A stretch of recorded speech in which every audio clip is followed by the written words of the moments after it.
Hello, welcome to another EMU Theater Actor Studio video. Joining me today is... Yana Patterson. Mateo Saxton. And we're talking A Raisin in the Sun.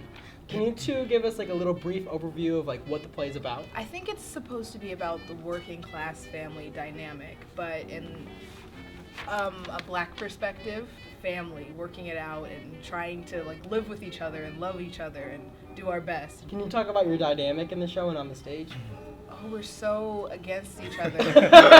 Even though I'm 35 and she's 20 in the show, we kind of have like that childhood sister-brother relationship because we just don't see eye to eye. Walter Lee is just so against most of the women in this show, so that's why it's just a lot of back and forth and just a lot of disagreements. Also think it's the generational shift.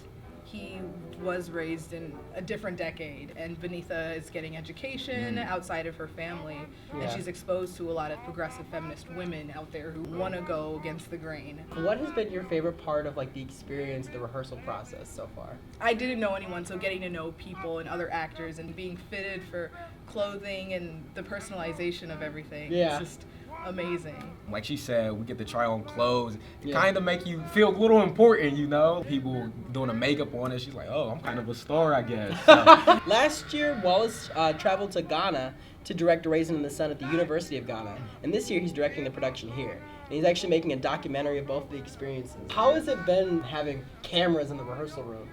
At first, it was a little odd, you know? But then the cameraman kind of becomes part of the cast. I thought it was going to be like more in my face, and I'm like, oh my goodness, this is my close-up. But it's very organic. It's really organic and very natural how he's filming everything, and I'm so excited to see it. This play premiered on Broadway in 1959, and it had great reviews from pretty much everybody, but there was argument as to whether this play was truly universal or if it was more specific to like the black and African American experience.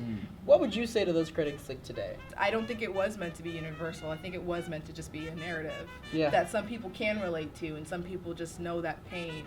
I feel like it was universal in the aspect that this is a problem everyone should know about. This is the third time that Eastern Michigan University has produced Raisin in the Sun. We did it in the 80s, we did it in the 90s, and now it's back for 2017. Do you have any thoughts as to why this play keeps getting reproduced? I think it's going to be relevant for a long time, even today. African American culture is still kind of at the bottom, and that's why my character, Walter Lee, he's just so determined, so passionate to fulfill this dream, to put his family at a different place, because that's what a lot of African Americans are still trying to do today. What do you hope the audiences take away from this show? More of an idea of how it is to empathize for other people. And how material things is not what really makes a family close, but instead the love they have for one another. Come see A Raisin in the Sun. It is playing for 1 week only, February 8th through the 12th.